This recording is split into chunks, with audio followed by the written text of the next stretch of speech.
काश मेरे पापा आज ये सब देखने के लिए जिंदा होते। 23 वर्षीय अश्विता दे की कॉमनवेल्थ में गोल्ड जीतने के बाद का पहला स्टेटमेंट यही था। कभी कभी हमारे मेहनत के साथ साथ दूसरों की दुआ होती है जो हमें ऊंचाई तक लेकर जाती है।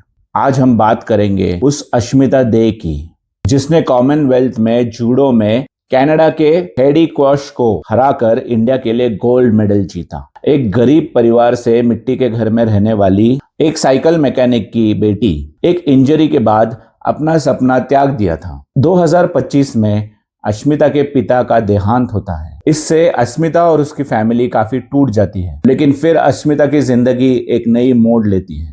वो कहते हैं ना, किसी की चाह, किसी की इच्छा, किसी की दुआ अगर हमारे साथ हो, हमें कामयाब होने से कोई नहीं रोक सकता। अश्मिता के पिता के 13वीं के दिन अश्मिता के कोच यशपाल सोलंकी का उसे फोन आता है और वो उसे एनकरेज करते हैं कि उसे कॉमनवेल्थ गेम में हिस्सा लेना है और उसके लिए ट्रेनिंग पर आना है। क्या ये बस एक इत्तेफाक था या फिर अश्मिता के पापा के गुजर जाने के बाद भी वो शक्ति जो चाहती थी कि अश्मिता कामयाब हो? वो कहते हैं ना, इंसान मरता है, आत्मा नहीं। और फिर जो हुआ आपके सामने है। दोस्तों, ये बात मुझे एक और चीज की याद दिलाती है। मास्टर ब्लास्टर सचिन तेंदुलकर के साथ भी 1999 में कुछ ऐसे ही बात हुई थी। उस दिन भी वो इमोशनली टूटे हुए थे। 19 मई 1999 को जब आईसीसी का वर्ल्ड कप क्रिकेट टूर्नामेंट चल रहा था, सचिन तेंदुलकर को एक फोन आता है कि उनके पिता अब इस दुनिया में नहीं रहे। बीच में ही टूर्नामेंट छोड़कर वापस मुंबई लौटना पड़ा था। उस बीच इंडिया जिम्बाब्वे का मैच होता है और उसमें इंडिया हारती है।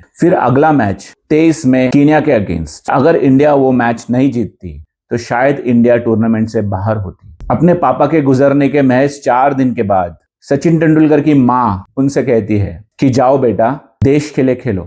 सचिन तेंदुलकर लौटते हैं। बहुत ही इमोशनल मोमेंट था। उस मैच में 140 नॉट आउट का स्कोर बनाकर इंडिया कीनिया के अगेंस्ट 94 रन से जीतती है। तब जब तेंदुलकर का सेंचुरी होता है, तब पहली बार हमने तेंदुलकर को ऊपर आसमान की ओर देखकर उस सेंचुरी को अपने पापा के नाम समर्पित करते हुए देखा।